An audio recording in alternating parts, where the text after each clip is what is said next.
అందరికీ నమస్తే అండి. నా పేరు అనిల్ కేత. జనగలం ప్రేక్షకులకు స్వాగతం.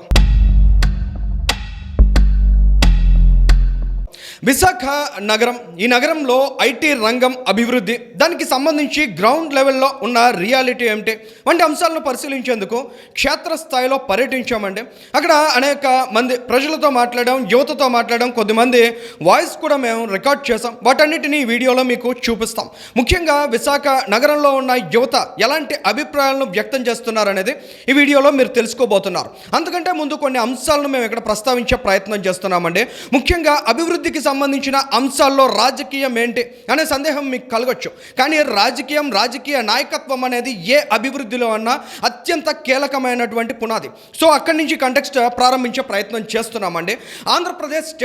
ఆంధ్రప్రదేశ్ రాష్ట్రం ఈ పేరు వినంగానే గడిచిన 18 నెలల మునుపు అంటే 2024 ఎలక్షన్స్కి ముందు ఒకసారి మనం గమనించినట్లయితే ఈ రాష్ట్రం అంటే కేవలం విధ్వంసం మాత్రమే, ఈ రాష్ట్రంలో కేవలం విధ్వంసం మాత్రమే జరుగుతుందనేటువంటి అభిప్రాయాలు చాలా స్పష్టంగా కనిపించేవి. కానీ గడిచిన 18 నెలలుగా జరుగుతున్న పరిణామాలను మనం ఒకసారి చూసినట్లయితే ఆంధ్రప్రదేశ్ రాష్ట్రం వికాసం వైపుగా అడుగులు వేస్తోంది. ఆంధ్రప్రదేశ్ రాష్ట్రం ఉజ్వలమైన భవిష్యత్తును నిర్మించుకునే దిశగా పయనాన్ని కొనసాగిస్తోంది.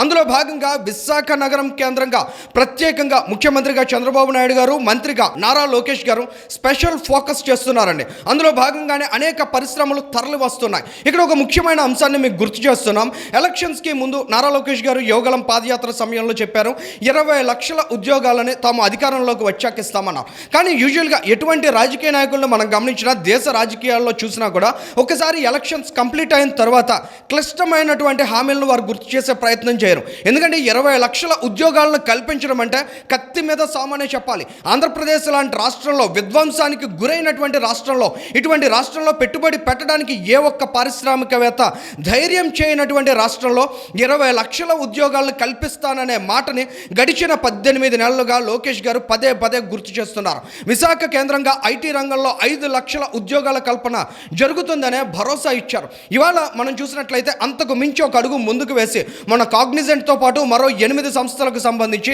శంకుస్థాపనలు చేసిన కార్యక్రమంలో నారా లోకేష్ గారు చాలా స్పష్టంగా చెప్పారు, విశాఖ నగరంలో ప్రతి నెల కూడా ట్రాన్స్ఫార్మింగ్ మీరు చూస్తారు.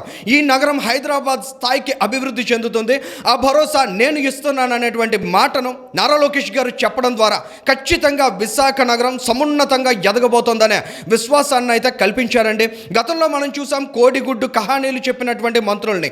ఆంధ్రప్రదేశ్ రాష్ట్రంలో ఏమీ లేదన్నారు, పక్క రాష్ట్రం హైదరాబాద్కి వెళ్ళి అక్కడ సంబరాలు చేసుకున్నారు, అక్కడ ఐటీ మంత్రితో ఫోటోలు దిగడానికి ఉత్సాహపడ్డారు. అటువంటి స్థాయి నుంచి ఇవాళ ఆంధ్రప్రదేశ్ రాష్ట్రం ఒక బ్రాండ్గా ఎదుగుతోంది.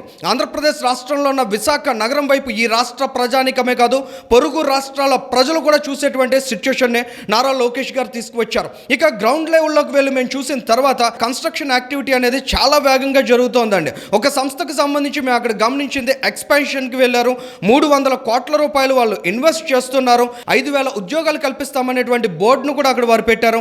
ఇటువంటి కాన్ఫిడెన్స్ని విశాఖ నగరంలో ఇవాళ విట్నెస్ చేయగలుగుతున్నాం. ఓవైపు గూగుల్ డేటా సెంటర్ వస్తుంది, మరోవైపు టీసీఎస్ వస్తుంది. ఇటువంటి డెవలప్మెంట్ యాక్టివిటీస్ జరుగుతుంటే కాన్సెంట్రిక్స్కి, కాంజియంట్కి, కాగ్నిజెంట్కి తేడా తెలియనటువంటి కొద్దిమంది రాజకీయ నాయకులు, కోడిగుడ్డు స్టోరీలు చెప్పేటువంటి వ్యక్తులు ఇవాళ విశాఖ నగరంలో జరుగుతున్న అభివృద్ధి మీద దుష్ప్రచారం చేసే ప్రయత్నం చేస్తున్నారు. ఖచ్చితంగా విశాఖ నగరానికి తరలి వచ్చిన కాగ్నిజెంట్ సంస్థ కూడా ఈ ప్రాంత రూపురేఖల్ని మార్చనుందనడంలో ఎటువంటి సందేహం లేదు. ఓవైపు చదువుకున్న యువతకు ఉద్యోగ అవకాశాలు రావడంతో పాటు మరోవైపు స్పష్టంగా గమనించగలుగుతున్న అక్కడ జరుగుతున్నటువంటి కన్స్ట్రక్షన్ యాక్టివిటీ ద్వారా కార్మికులకు కూడా పెద్ద ఎత్తున ఉపాధి అవకాశాలు అనేవి చాలా స్పష్టంగా మనం చూస్తున్నాం. సో ఏదేమైనా ఉత్తరాంధ్ర ప్రాంతం నుంచి ఇప్పటి వరకు వలస బాట పట్టిన ప్రజానీకం విశాఖ నగరంలో జరుగుతున్న ఈ అభివృద్ధి కార్యక్రమాల ద్వారా విశాఖ నగరంలోనే తమకు ఉద్యోగ ఉపాధి అవకాశాలు దక్కుతాయనేటువంటి భరోసాని, విశ్వాసాన్ని అయితే మనం స్పష్టంగా విట్నెస్ చేయగలుగుతున్నాం. ఇక ఋషికొండ ఐటీ సెజ్లో పనిచేస్తున్నటువంటి యువత కూడా ముఖ్యంగా ఇక్కడ ఐటీ రంగంలో ఎలాంటి భవిష్యత్తు ఉంటుందనే విశ్వాసంతో ఉన్నారు వంటి అంశాలను కూడా మనం తెలుసుకునే ప్రయత్నం చేద్దాం. ఇవాళ విశాఖపట్నంలో ఐటీ ఈకో సిస్టమ్ అనేది బిల్డ్ అవుతుంది. టీసీఎస్ కావచ్చు, కాగ్నిజెంట్ కావచ్చు, ఇలాంటి కంపెనీస్ అన్నీ విశాఖపట్నానికి వస్తూ ఉన్నాయి. దీని వలన వేల సంఖ్యలో ఉద్యోగాలు ఇక్కడ క్రియేట్ అవుతున్నాయి. దీంతోపాటు ఇండైరెక్ట్ ఎంప్లాయ్మెంట్ కూడా చాలా వచ్చే అవకాశం ఉంది. ముఖ్యంగా ఉత్తరాంధ్ర ప్రాంతానికి విశాఖ ఎదుగుదల అనేది ఏ విధంగా మంచి చేయబోతుంది అంటారు? విశాఖ ఎదుగుదల అనేది గత 10 సంవత్సరాలతో పోల్చుకుంటే ఇప్పుడు బూస్ట్ వచ్చినట్టుంది. ఇంతకుముందు ఇవన్నీ కూడా డెవలప్ అవుతుందంటే అవుతుందనేసి అనుకోవడమే తప్ప బిల్డింగ్లన్నీ కూడా ఖాళీగా ఉండేవి. ఎంప్లాయ్మెంట్లు కూడా ఏమీ ఉండేది కాదు.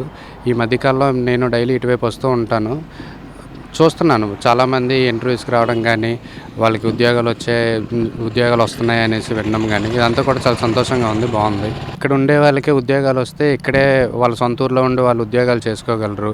వాళ్ళు సంపాదించింది వాళ్ళ రాష్ట్రంలోనే ఖర్చు పెట్టగలరు.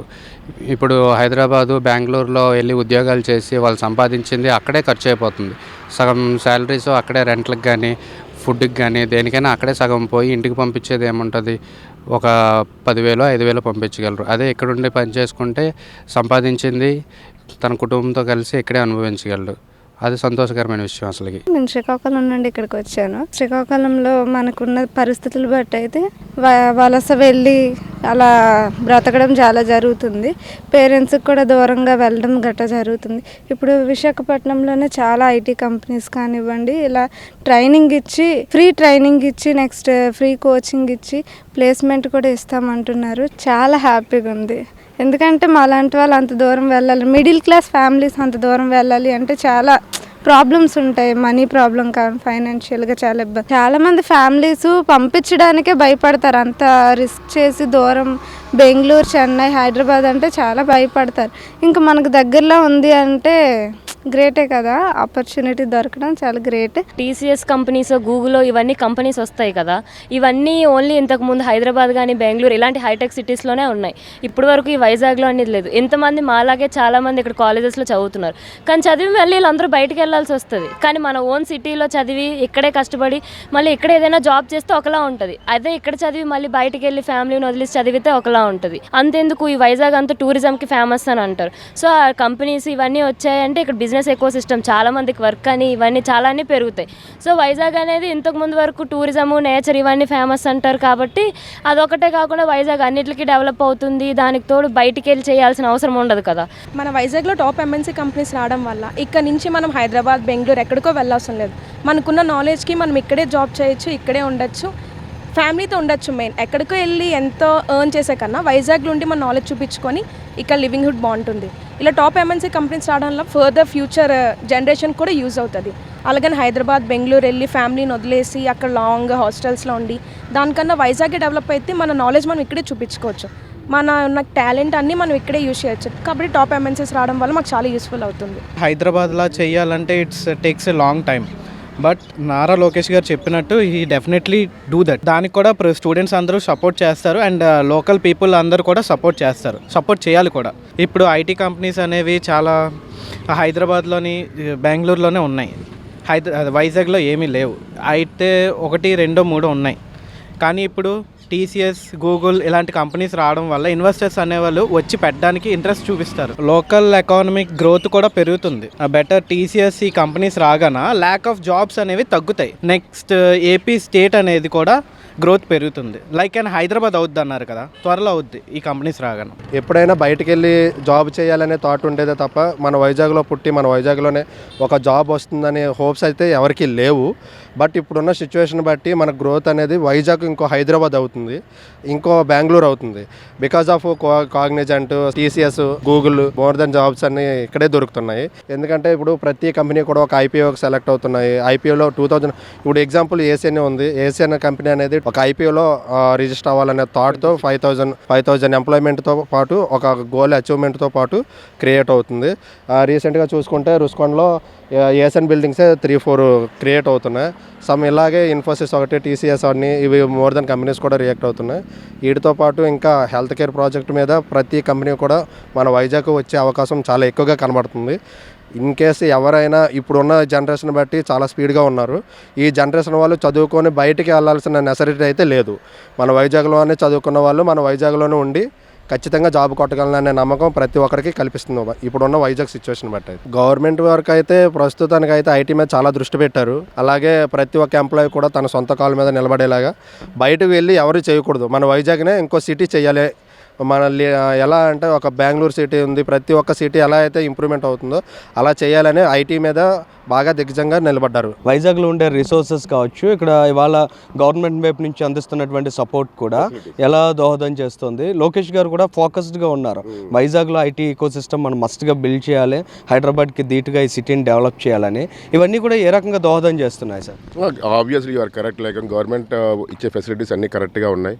ద సబ్సిడీస్ కానీ ఏదైనా కానీ that will help us to boost our self to improve our business అనమాట. So like I said, like opportunities అయితే చాలా క్రియేట్ అవుతాయి. ఐటీ హబ్ అన్నట్టు it will be become like ఇప్పుడైతే ప్రజెంట్ Tier 3 సిటీ ఉండేది, it should become as a Tier 1 city as a Vizag. That is what our expectation is. Confidence create అవుతుందా sir కళ్ళ ముందు జరుగుతున్నటువంటి మార్పులన్నీ చూస్తుంటే? మీరే చూడొచ్చు, లైక్ కాపులపడలో ఇక్కడ కాగ్నిజెంట్, ఇక్కడ TCS ఆపోజిట్లో TCS ఒకటి ఉంది. Now this company ACN health care is like ఇది వరకు చిన్న ఇలా ఉండేది. Now we're expanding like 3 different centers, not only here, across all the places.